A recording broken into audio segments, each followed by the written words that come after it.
केंद्र सरकार ने बुधवार को छोटी बचत पर ब्याज दरों में कटौती कर आम लोगों को बड़ा झटका दिया। बचत खातों पीपीएफ, एफडी से लेकर बुजुर्गों की बचत योजनाओं तक पर ब्याज दर घटा दी गई।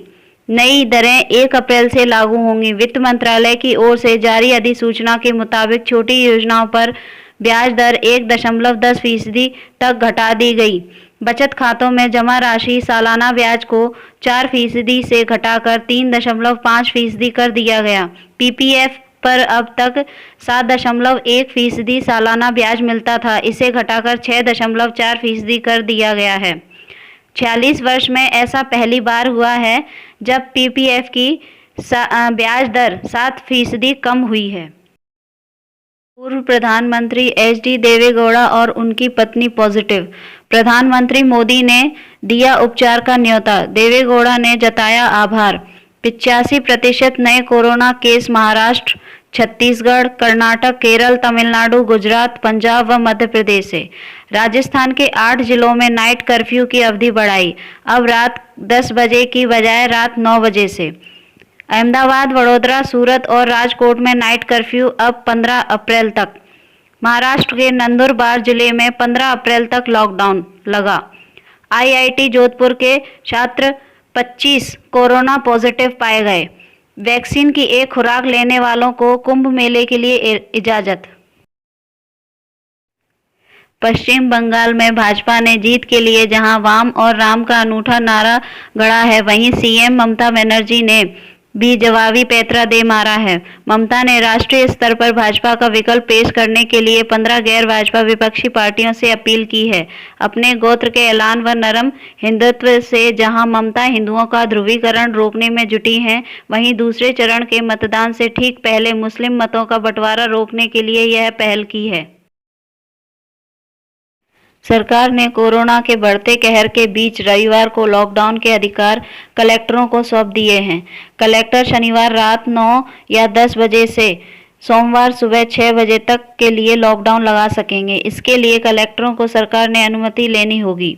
सरकार ही ऐसा ऐलान कर सकेगी।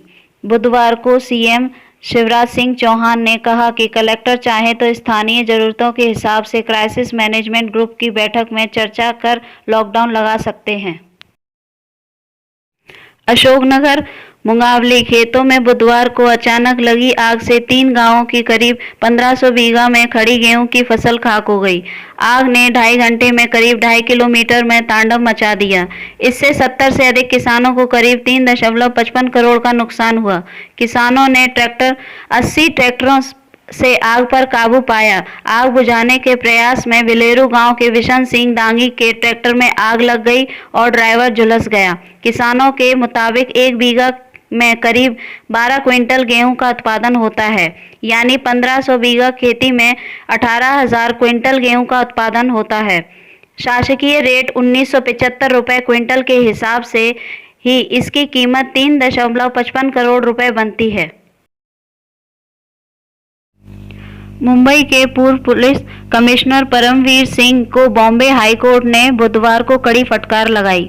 उनकी अर्जी पर सुनवाई करते हुए अदालत ने पूछा, आपने महाराष्ट्र के गृह मंत्री अनिल देशमुख के खिलाफ एफआईआर दर्ज क्यों नहीं करवाई? क्या आप नहीं जानते कि किसी भी जांच से पहले एफआईआर जरूरी है? एफआईआर के बगैर सीबीआई जांच कैसे कराई जा सकती है? परमवीर सिंह ने देशमुख के खिलाफ सीबीआई जांच की मांग की थी। कोर्ट ने परमवीर को लताड़ते हुए कहा, आपने अनिल देशमुख के खिलाफ गंभीर आरोप लगाए हैं। नासा एस्ट्रोनॉट माइक हॉपकिंस ने अंतरिक्ष स्टेशन में पौधे विकसित किए हैं। उन्होंने ट्वीट किया, रुको और फूलों की सुगंध लो, मैं अब अंतरिक्ष स्टेशन में पाक चोई लगाने की दिशा में बढ़ रहा हूं। यह प्रयोग चंद्रमा या मंगल ग्रह मिशन के दौरान फायदेमंद हो सकता है। इशरत जहां एनकाउंटर मामले में सीबीआई कोर्ट ने 3 पुलिस अधिकारियों को बरी कर दिया है। ये तीनों इस मामले में आखिरी आरोपी थे। स्पेशल सीबीआई जज वीआर रावल ने कहा, प्रथम दृश्य जो रिकॉर्ड सामने रखा गया है उससे यह साबित नहीं होता कि इशरत जहां समेत चारों लोग आतंकी नहीं थे। इशरत जहां प्रणत पिल्लई, अमजद अली राणा और जीशान जौहर 15 जून 2004 को अहमदाबाद के बाहरी इलाके में गुजरात पुलिस की क्राइम ब्रांच की टीम से मुठभेड़ में मारे गए थे। इस मामले में 4 अधिकारियों को बरी कर दिया गया था। आईपीएस अधिकारी जीएल सिंघल, रिटायर्ड पुलिस अफसर तरुण बरोट और अनाजू चौधरी ने सीबीआई कोर्ट में अर्जी दाखिल कर मांग की थी कि उन्हें भी बरी किया जाए। सीबीआई की ओर से चुनौती न दिए जाने के कारण यह मामला एक तरह से समाप्त हो चुका था। गुना यात्रियों के लिए अच्छी खबर है कि एक बार फिर से जज्जी बस स्टैंड को संवारने व सर्व सुविधा युक्त बनाने की मुहिम में प्रशासन जुट गया है। इस बार प्रशासन का दावा है कि अब इस बस स्टैंड को ऐसा लुक दिया जाएगा कि ग्वालियर संभाग का मॉडल बस स्टैंड कहलाएगा। यहाँ न सिर्फ यात्रियों के लिए सभी तरह की सुविधाएं उपलब्ध होंगी, बल्कि टिकट बुकिंग के लिए ऑनलाइन काउंटर होगा। वहीं बसों की ट्रैकिंग के लिए ITMS की प्रणाली लागू की जाएगी। मॉनिटरिंग के लिए अलग से कक्ष होगा। इसके अलावा यात्रियों के लिए कैंटीन व पार्क डेवलप किए जाएंगे। सुप्रीम कोर्ट की ओर से गठित समिति ने 3 कृषि कानूनों पर अपनी रिपोर्ट सौंप दी है। सीलबंद लिफाफे में सौंपी गई रिपोर्ट पर 5 अप्रैल को सुप्रीम कोर्ट में सुनवाई होगी। समिति के एक सदस्य ने रिपोर्ट सौंपे जाने की पुष्टि की, लेकिन यह नहीं बताया कि इसमें क्या सिफारिशें की गई हैं। सुप्रीम कोर्ट की ओर से कमेटी को रिपोर्ट सौंपने के लिए 20 मार्च तक का समय दिया गया था। एक दिन पहले 19 मार्च को रिपोर्ट सौंप दी गई।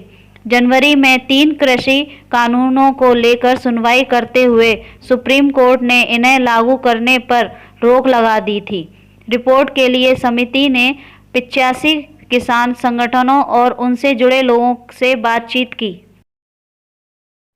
रिजर्व बैंक ने ऑनलाइन ट्रांजैक्शन में रेकरिंग पेमेंट यानी ऑटो ट्रांजैक्शन शुरू करने से 24 घंटे पहले अनिवार्य रूप से ग्राहकों की सहमति लेने संबंधी नियम लागू करने की तारीख 6 माह बढ़ाकर बैंकों को राहत दे दी है। इससे पहले इसे 1 अप्रैल से लागू किया जाना था। कई बैंक ने इसमें छूट मांगी थी। हालांकि शीर्ष बैंक ने समय पर नया सिस्टम नहीं बनाने पर कड़ी कार्रवाई की चेतावनी दी।